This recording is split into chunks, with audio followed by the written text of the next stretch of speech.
Namo Tassa Bhagavato Arahato Samma Sambuddhassa Namo Tassa Bhagavato Arahato Samma Sambuddhassa Namo Tassa Bhagavato Arahato Samma Sambuddhassa အစီရင်ရဘာမောက္ခယုဆရာတော်ဖျားကြီးချာမ၅ပါးသီလခံယူစောင့်တည်ရန်ဖြစ်ပါ၍ပရိသတ်ပေါင်းသူတော်ကောင်းတို့ကဩကာသကတော်ကျိုးဖြင့်ညီညာဖြပြကတော်ကြပါစို့ခမညာ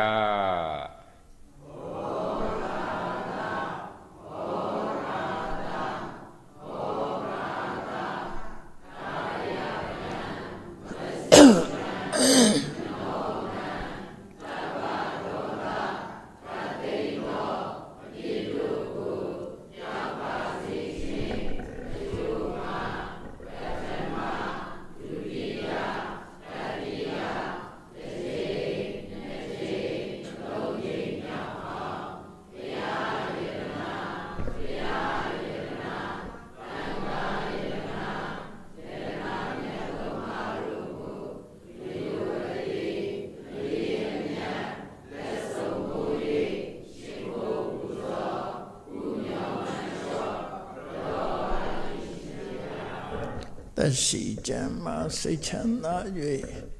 တို့ရဆန္ဒပြေဝစေကြောင်းကောင်းမှုမင်္ဂလာဖြစ်ပါစေရန်အလို့ငါဖယားမြတ်ဆုံးယရဏတရားမြတ်ဆုံးယရဏသံဃာမြတ်ဆုံးယရဏဤယရဏမြတ်သုံးပါးတို့အားရှုသိမြတ်နိုးလက်ဆုံးမိုး၍ရှိခိုးပူဇော်ဖူးမြော်မှန်ရောကရောချသောတက္ကိသကာရဝပနာမကုသိုလ်စေရနာဖြားဖြားတို့ကြောင့်ရှင်နေခမဆာရသက်ရှိခြင်းဓမ္မခြင်းခေါ်အဝလပြေဝခြင်းဉာဏ်ပညာကြီးခြင်းအစရှိသောကောင်းကျိုးချမ်းသာမင်္ဂလာပေါင်းတို့နှင့်ပြည့်စုံကြပြီလင်နိဗ္ဗာန်ရောက်ကြောင်းသူတော်ကောင်းတို့၏ကျင့်တရားကျင့်ကြံကြိုးကုပ်အားထုတ်နိုင်ကြကုန်သည်ဖြစ်၍ဒုက္ခခတ်သိမ်းချုပ်ငြိမ်းရမှမြတ်နိဗ္ဗာန်သို့လျင်မြန်ဆောစွာကိုယ်စီကိုယ်ငါမျက်မှောက်ပြုလွယ်နိုင်ကြပါစေAhamande Tidarani Nada Pinsadilam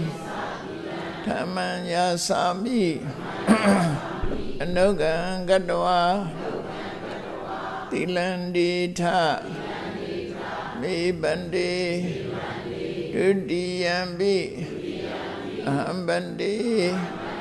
Tidarani Nada Pinsadilam Amanya Sami Anugan Gadwa Tilandita Mibandi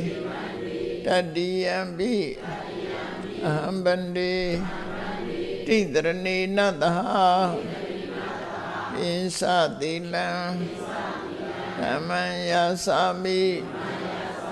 Anugan Gadwa Tilandita Mibandi Yama Wadami Tamwadita Namo Tassa Bhagavato Arahato Samma Sambuddhassa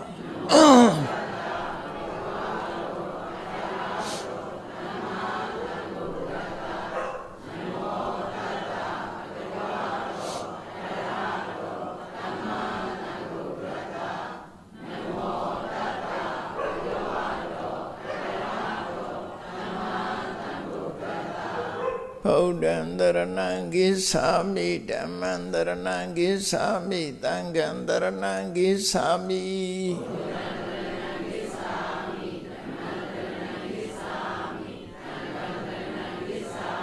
Dutiyambi Bodhandaranang Gissami Dutiyambi Dhammandaranang Gissami Dutiyambi Tangandaranang Gissami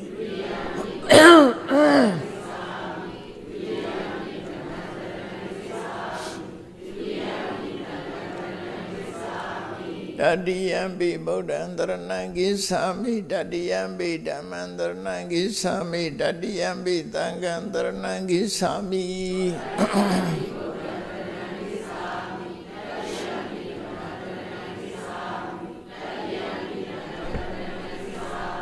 Dharana Gamanam Paripurnam Panadi Pada Viravni Dekhavaram Tamadhiyami Adena Dana Viravni Dekhavaram Tamadhiyami Kami Dume Sasara Viravni Dekhavaram Tamadhiyami Mudawada Viravni Dekhavaram Tamadhiyami Dura Miraya Misa Pamada Thana Viravni Dekhavaram Tamadhiyami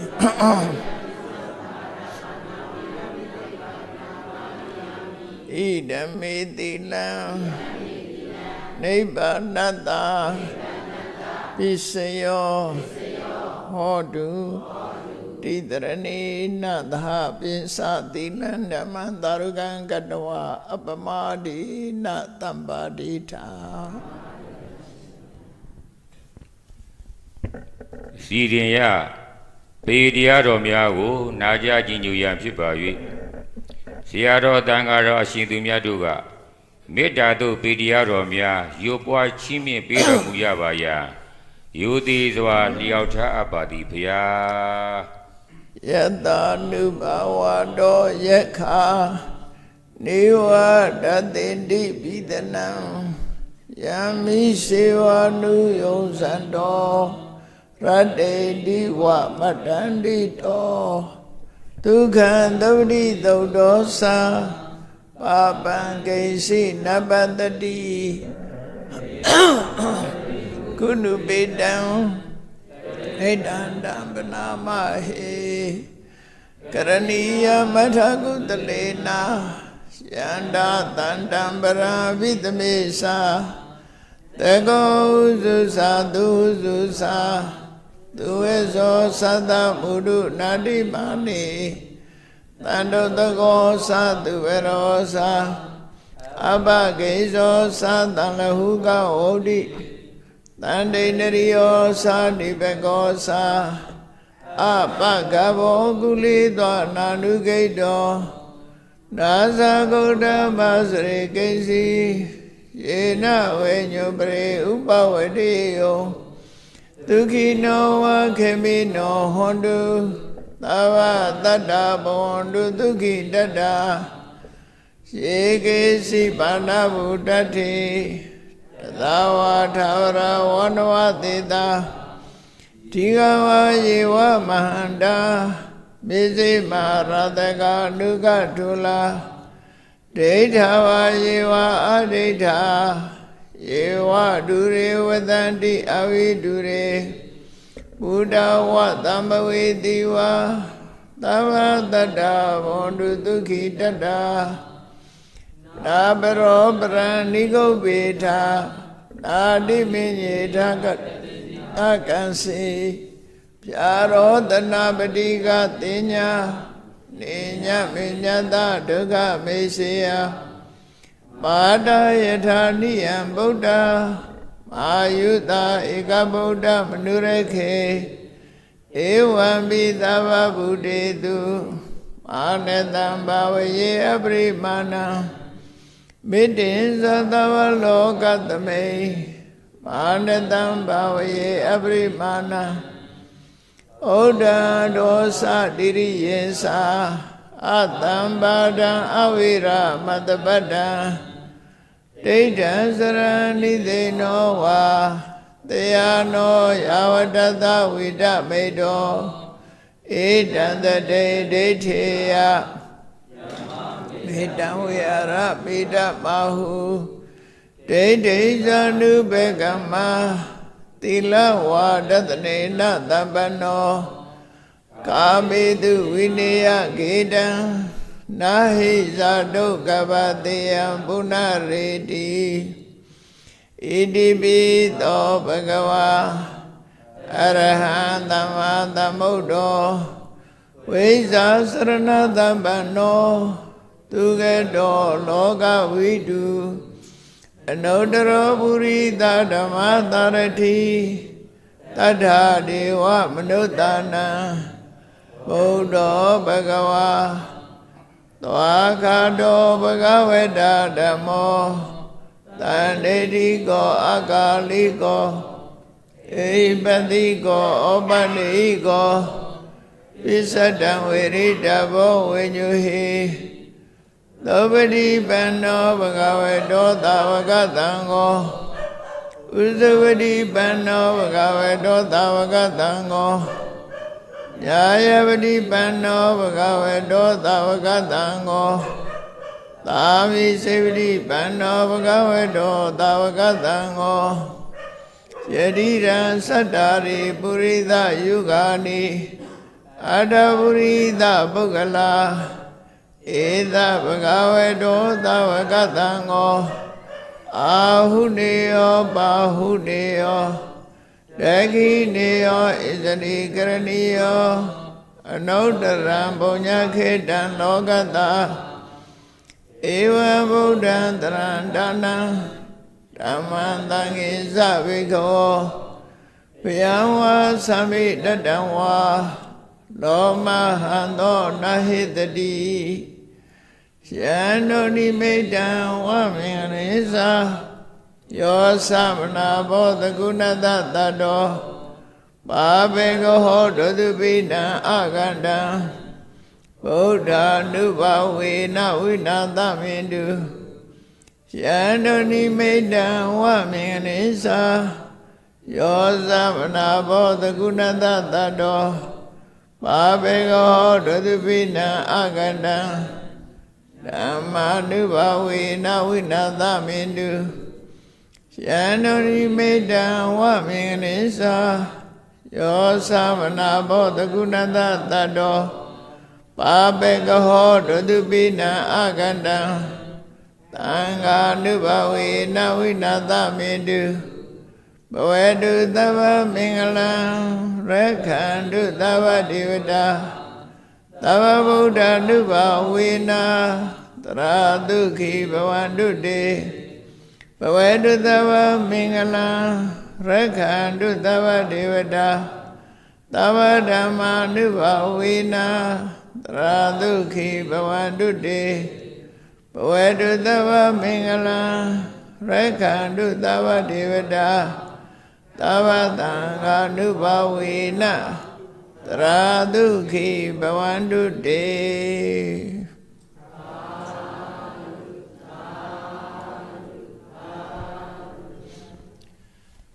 စီရင်ရ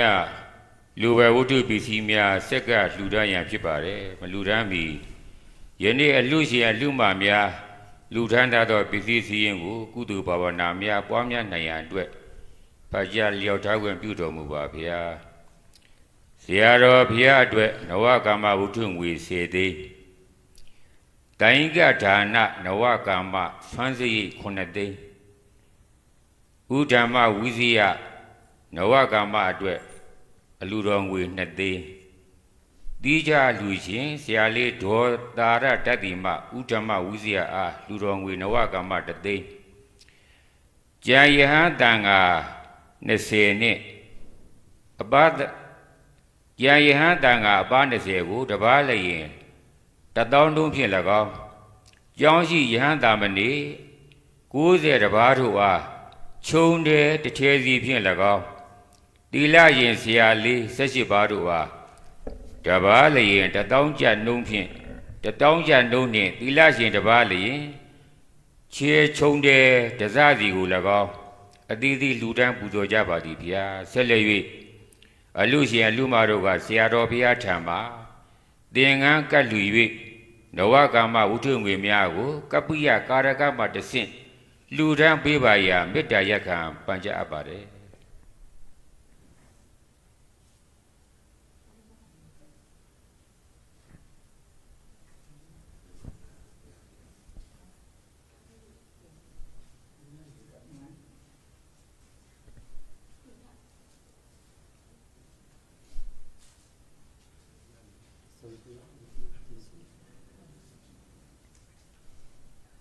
ဘောที่ดูแล้วไม่ได้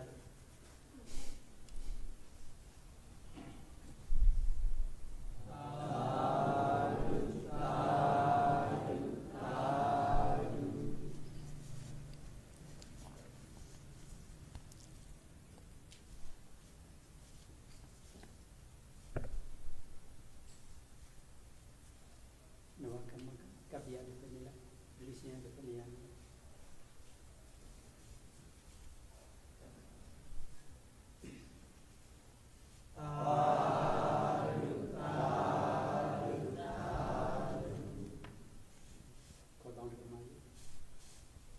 dengan bisnes dia.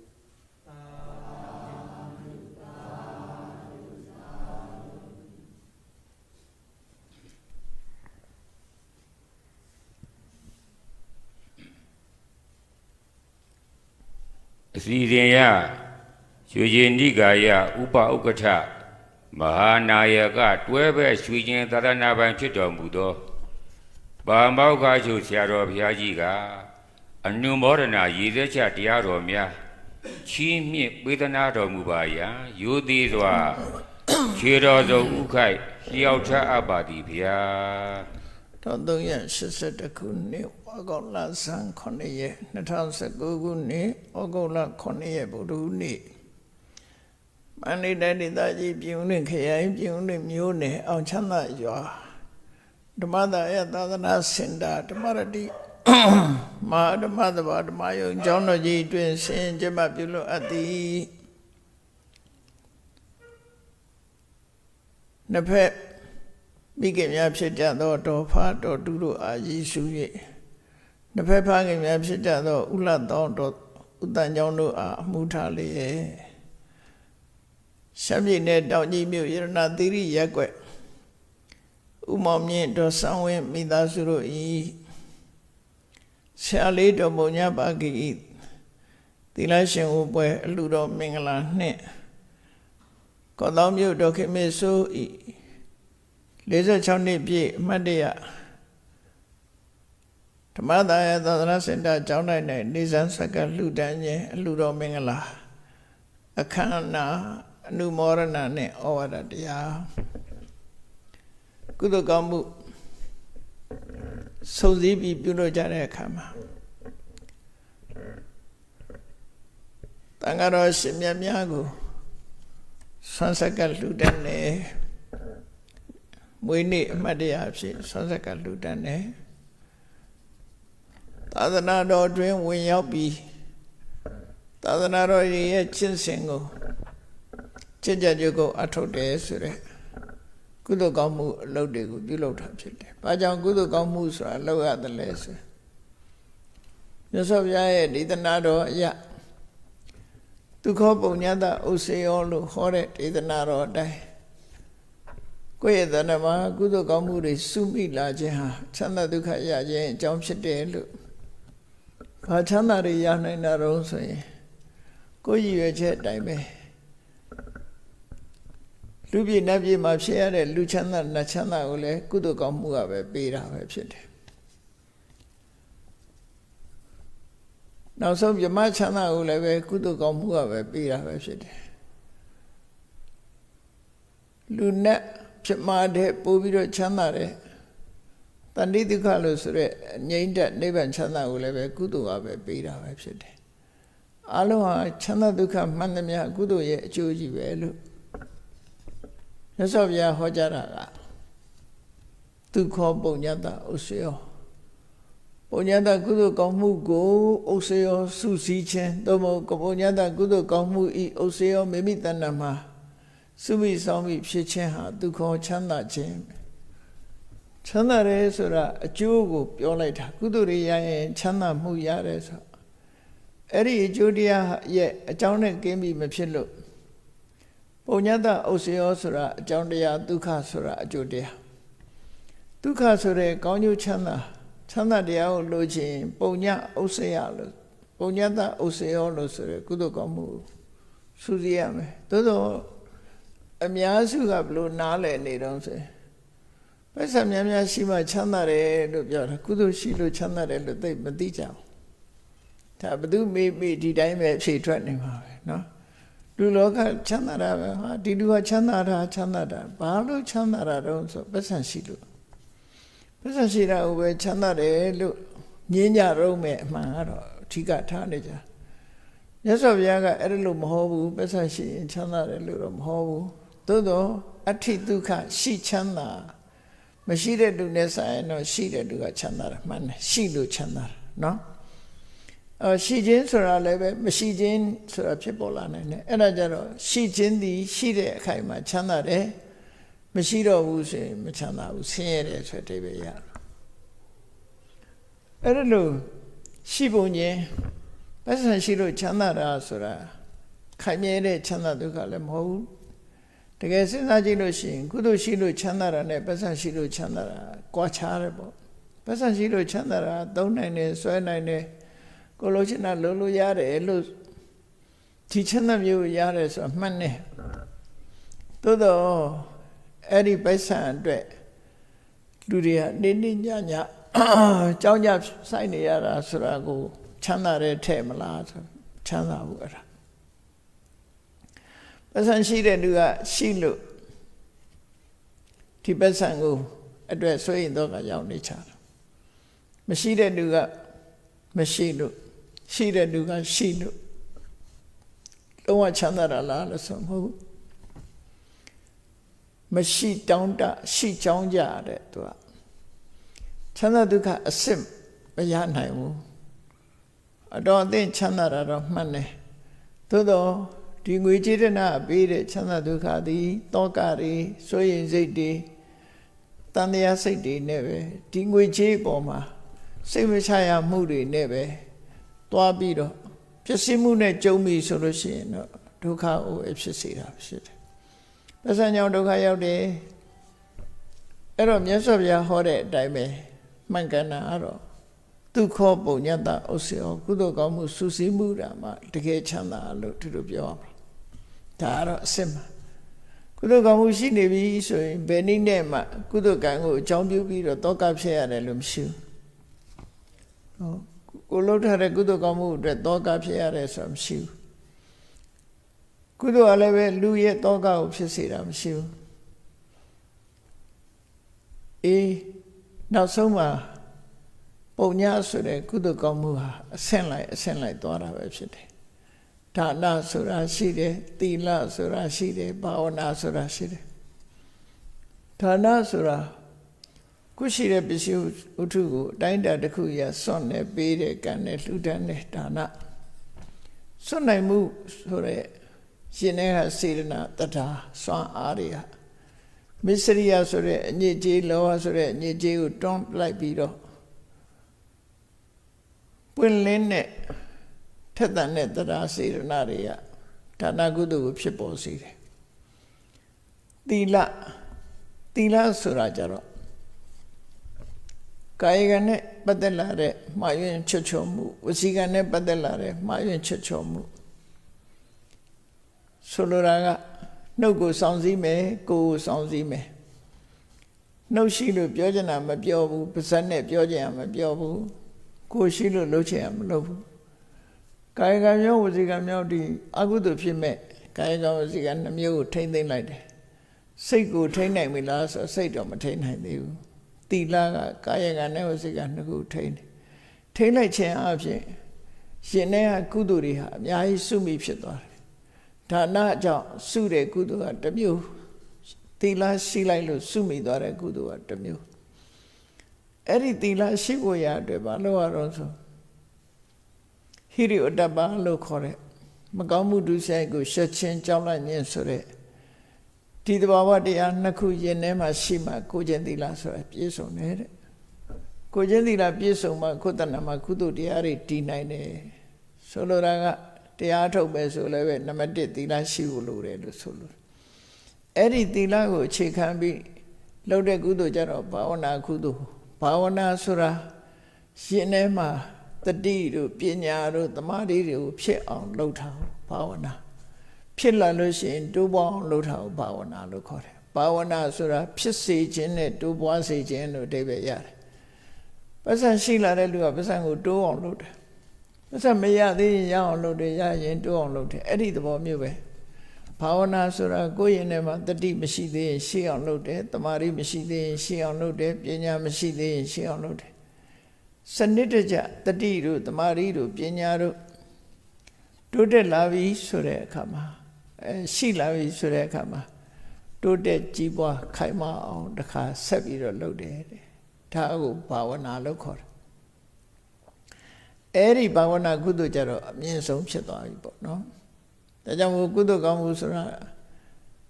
ဌာနကုသိုလ်ပဲဖြစ်ဖြစ်သီလကုသိုလ်ပဲဖြစ်ဖြစ်ဘာဝနာကုသိုလ်ပဲဖြစ်စေမြတ်စွာဘုရားကသူခောပုံညတဥစ္စယောအဆင့်လိုက်ချမ်းသာဒုက္ခကိုဖြစ်စေတယ်ဒါကြောင့်မို့မွေနေ့အမှတ်တရလည်းကုသိုလ်လုပ်ရတယ်တခြားနည်းအကြောင်းပြုပြီးတော့လည်းပဲကုသိုလ်တွေလုပ်ကြတယ်ပေါ့နော်အေးသာသနာ့ဘောင်ဝင်ပြီးတော့မိမိတို့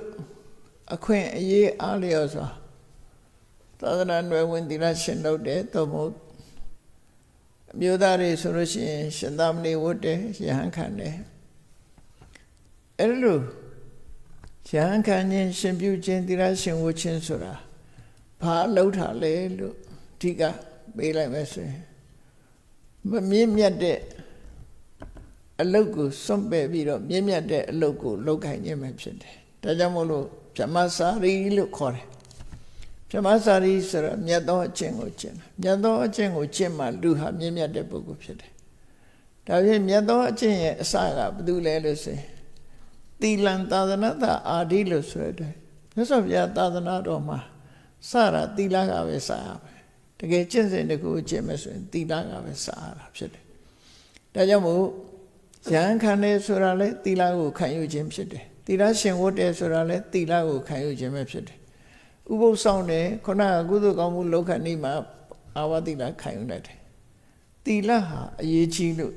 သီလကိုရှေးဥစွာခံယူကြတာဖြစ်တယ်အဲ့ဒီသီလပေါ်မှာအခြေခံပြီးတော့မှကိုလုပ်ဆရာရှိတဲ့တခြားကုသိုလ်တွေကိုလုပ်ကြတာဘာဖြစ်လို့လဲဆိုသီလပေါ်အခြေခံလိုက်မှကိုလုပ်တဲ့ကုသိုလ်ဟာခိုင်မာတယ်မြဲမြံတယ်တမိုးရှိတဲ့ချင်းသေးစီကတိမ်ကြီးရွှေခွက်မှသာတည်တယ်ဆိုလို့ပဲကုသိုလ်ကောင်းမှုတွေထက်တန်းကြတဲ့ကုသိုလ်မှန်သမျှဟာသီလရှိမှဖြစ်တယ်သီလမရှိရင်ကုသိုလ်တွေကပျက်စီးနိုင်တယ်ယိုကျပျက်စီးနိုင်တယ်လို့ဆိုတယ်ဒါကြောင့်မို့သာသနာတော်ဝင်နေဆိုတာသီလကိုခံယူဆောင်တည်ခြင်းပဲဖြစ်တယ်ယဟန်ခန္ဓာလည်းသီလကိုခံယူခြင်းပဲဖြစ်တယ်ရှင်ဝဋ္ဌရှင်ပြုတာလည်းသီလကိုခံယူခြင်းပဲဖြစ်တယ်သီလရှင်ဝတ်ခြင်းလည်းသီလကိုခံယူခြင်းဖြစ်တယ်သို့သောအတိုင်းအတာတစ်ခုစီရကိုထေးရမယ့်သီလခြင်းကတော့ကွဲပြားခြားနားမှုရှိတယ်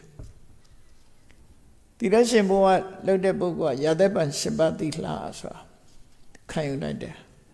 ရှင်သာမဏေဝတ်ရင်ရာသက်ပံ10ပါးသီလယဟန်ခံလိုက်ပြီဆိုရင်229သောသိက္ခာပုဒ်တွေနဲ့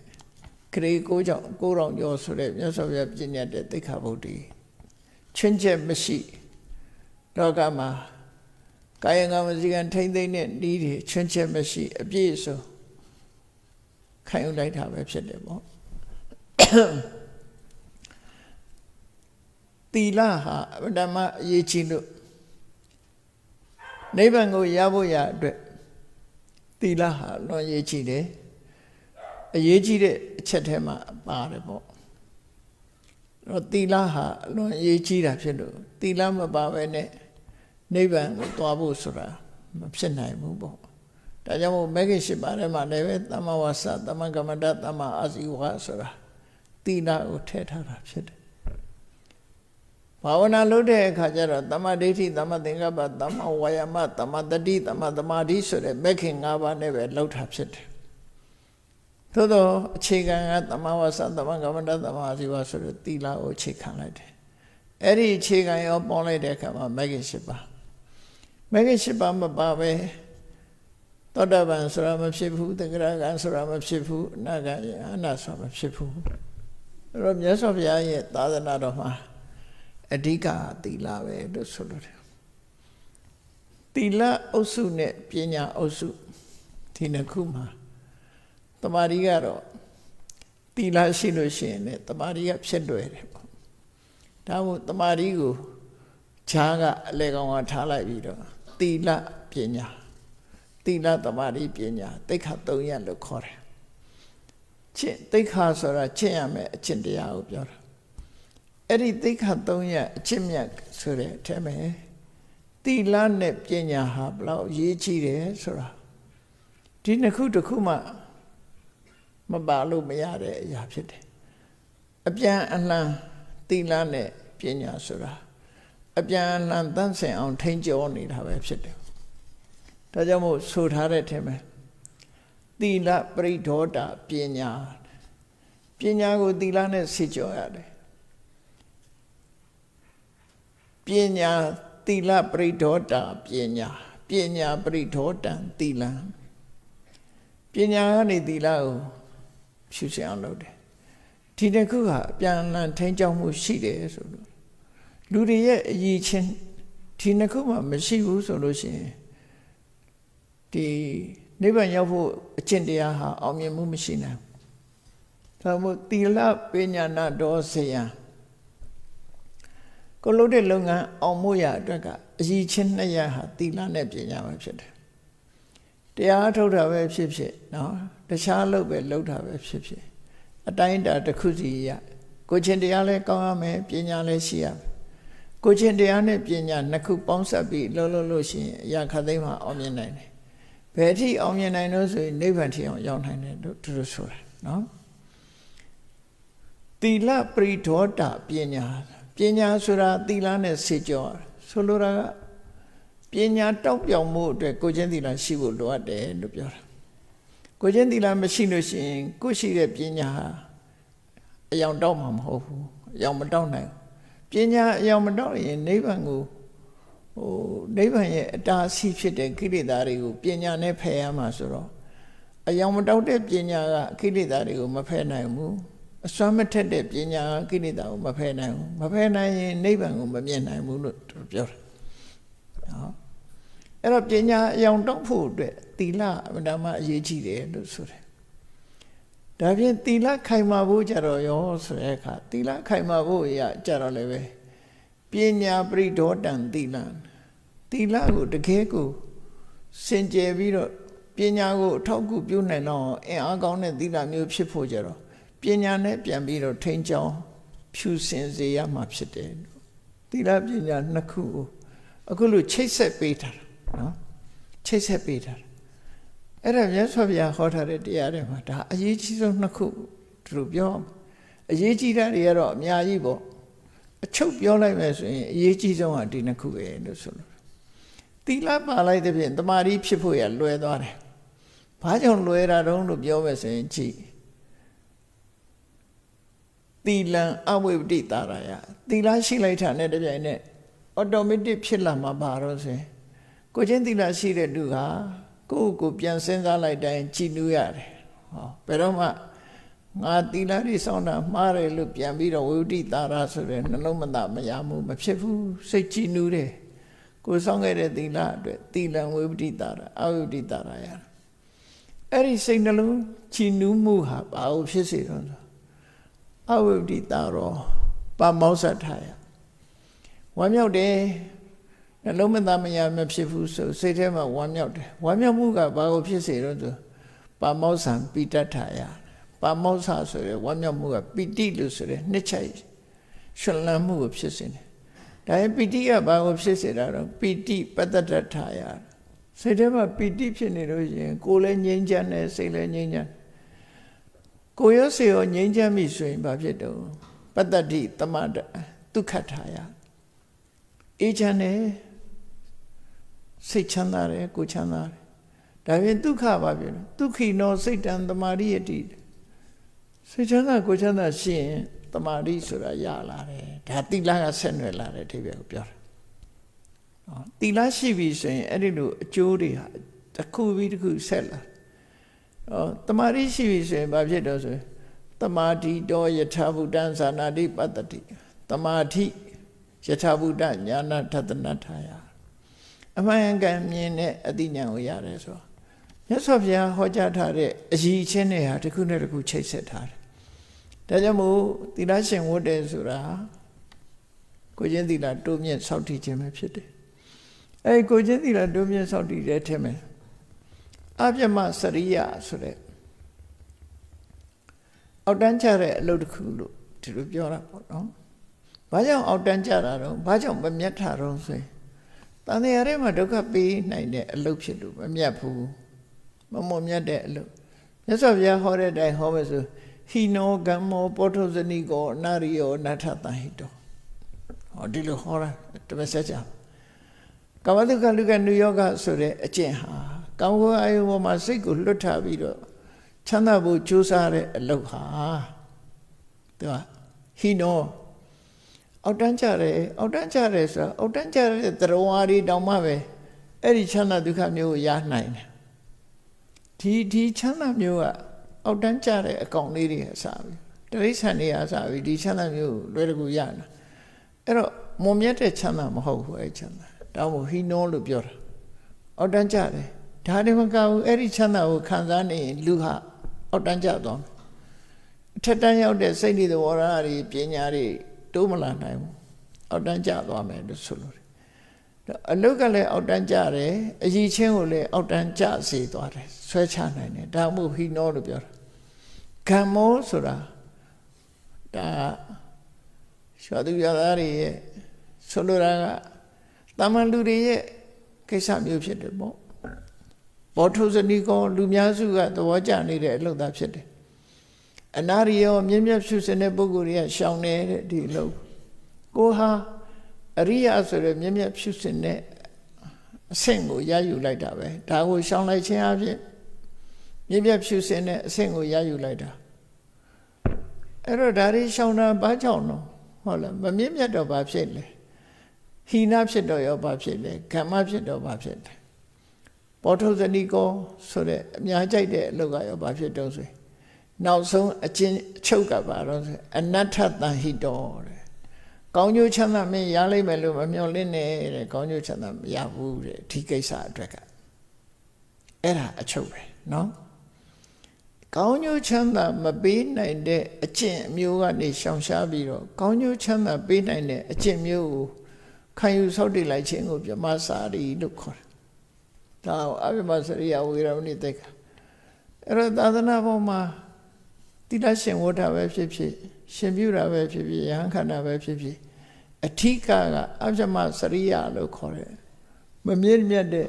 ကောင်းကျိုးချမ်းသာကိုမထုတ်လုပ်နိုင်တဲ့အကျိုးမဲ့တွေကိုသာဖြစ်ပေါ်စေတတ်တဲ့အနတ္ထတန်ဟိတအကျင့်ကိုရှောင်ရှားလိုက်ခြင်းပဲဖြစ်တယ်ဆိုဘလောက်မြင့်မြတ်သွားတယ်ဆိုတာကိုယ့်ကိုယ်သတိထားဖို့လိုအပ်တယ်ပေါ့မြင့်မြတ်တဲ့အကျင့်ကိုကျင့်လိုက်တာနောက်ဆုံးမှကိုယ့်ကိုယ်ခုံယူတတ်မယ်ဆိုရင်ယဟန္တာကျင့်တဲ့အကျင့်ငါကျင့်တာငါကျင့်တဲ့အကျင့်ဒီယဟန္တာပုဂ္ဂိုလ်ကြီးကျင့်တဲ့အကျင့်ဖြစ်တယ်လို့ခုံယူလို့ရသွားတယ်လောကမှာပွင့်တော်မူတဲ့ပိစိကဗုဒ္ဓတွေမြတ်စွာဘုရားတွေဟာလေဒီအကျင့်နဲ့ပဲဖြစ်သွားကြတာပဲဖြစ်တယ်ဆိုဟောငါဟာဒီလမ်းကြောင်းပေါ်ရောက်သွားပြီဆိုပြီးတော့ဂုဏ်ယူကြကောင်းတဲ့အကျင့်တစ်ခုပဲလို့သူတို့ဆိုလို့တယ်အေးဒါကြောင့်မို့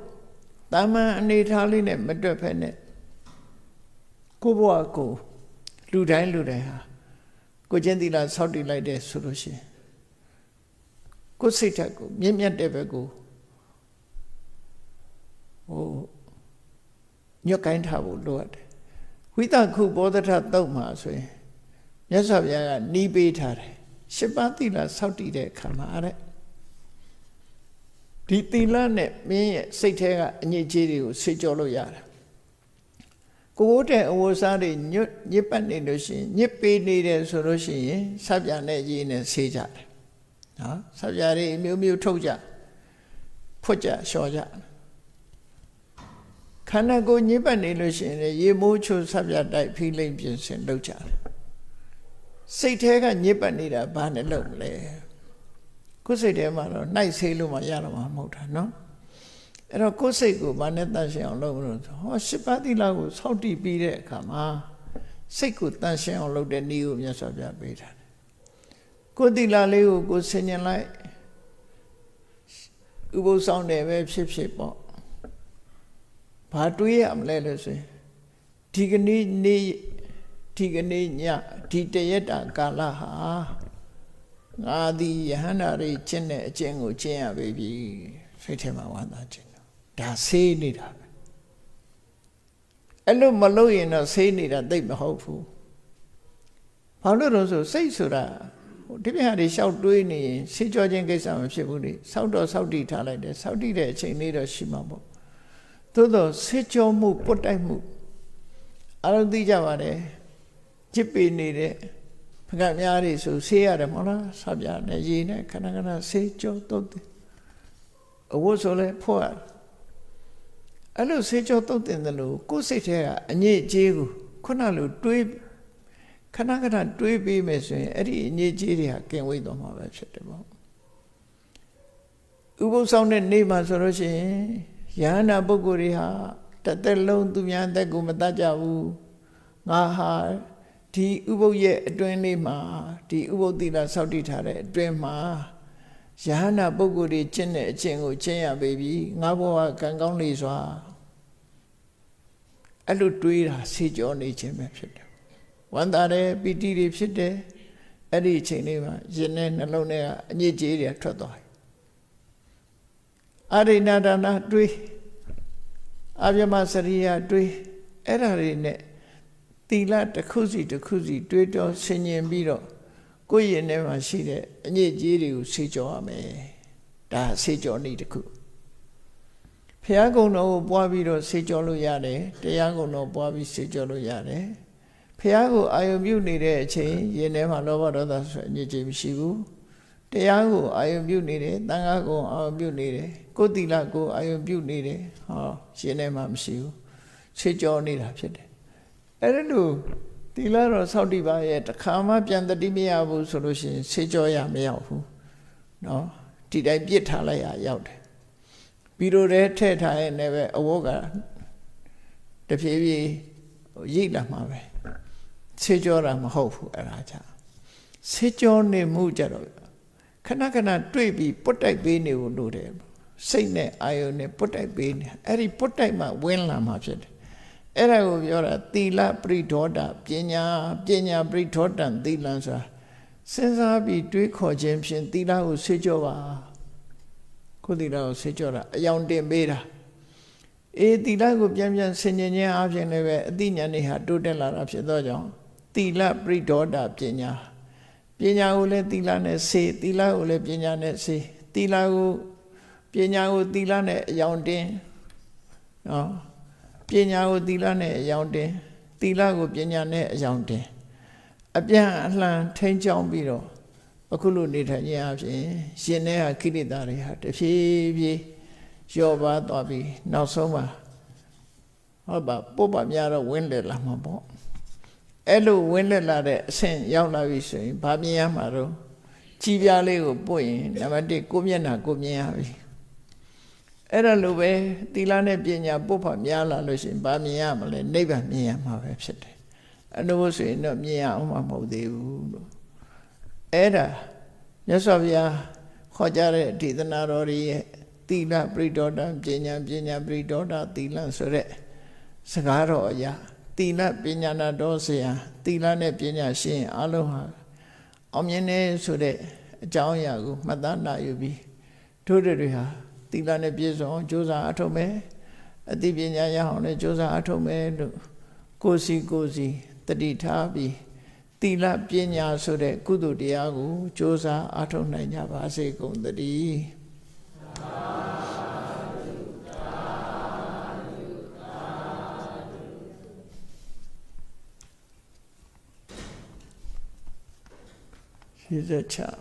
ရခွက်က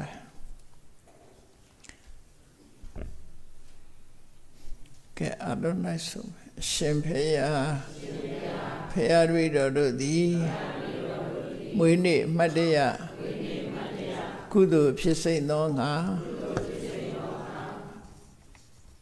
နေဆွမ်းစက္ကတ်လူတန်းခြင်းလူတော်မင်္ဂလာကိုပြုလုပ်ပါကုန်၏သာသနာ့နွယ်ဝင်သီလရှင်ဘဝသို့ဝင်ရောက်လျက်မြတ်ဗုဒ္ဓဤအဆုံးအမသီလသမารိပညာသိက္ခာ3ရပ်အကျင့်မြတ်ကိုချင့်ကြံကြိုးကို ပွားများအထောက်ပါကိုဤထိုကဲ့သို့ကျင့်ကြံနိုင်ရန်သီလရှင်ဝတ်ခြင်းအလှတော်မင်္ဂလာကိုပြုလုပ်လျက်သီလရှင်ဝတ်ဆုံးများကိုလူရန်ထောက်ပံ့မှာကုန်ဤကြွရောက်ချီးမြှောက်တော်မူကြသောသံဃာတော်ရှင်မြတ်တို့အားရှိမှတ်ထားသည့်အတိုင်းတာတဗဝတ္ထုအစုစုတို့ကိုလူရန်မှာကုန်ဤဝတ္ထုငွေတို့မှာဖြစ်ပေါ်လာသောပစ္စည်းလေးပါးကိုလူရန်မှာကုန်ဤသာသနာ့နွယ်ဝင်သီလရှင်ဆရာတို့အားလူရန်မှာကုန်ဤယနေ့ယခုအထောက်ပြုလို့ရသောဤကောင်းမှုဤကုသိုလ်စေရနာသည်နိဗ္ဗာန်ချမ်းသာဤ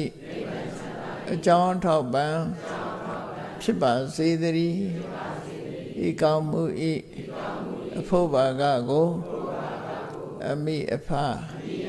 အဖို့အဖွာဆရာသမားတို့အားရှေးဥစွာကုသိုလ်အမြတ်ဝေငှပါကုန်၏တပည့်တော်များနေထိုင်ရာအင်္ဂေဟာတို့၌ရှိကြကုန်သောနတ်ပေါင်းတို့အားကုသိုလ်အမြတ်ဝေငှပါကုန်၏ဓမ္မသဟာယသာသနာစင်တာဧရိယာအတွင်း၌ရှိကြကုန်သောနတ်ပေါင်းတို့အားကုသိုလ်အမြတ်ဝေငှပါကုန်၏31ဘုံကျင့်ဒီကုန်သောလုံးစုံများစွာတတ္တဝါတို့သည်ကုသိုလ်အမြတ်ကိုယ်စီရကြကုန်သည်ဖြစ်၍ကိုယ်စိတ်နှဖျားချမ်းသာကြသည်ဖြစ်ကြပါစေကုန်သတည်း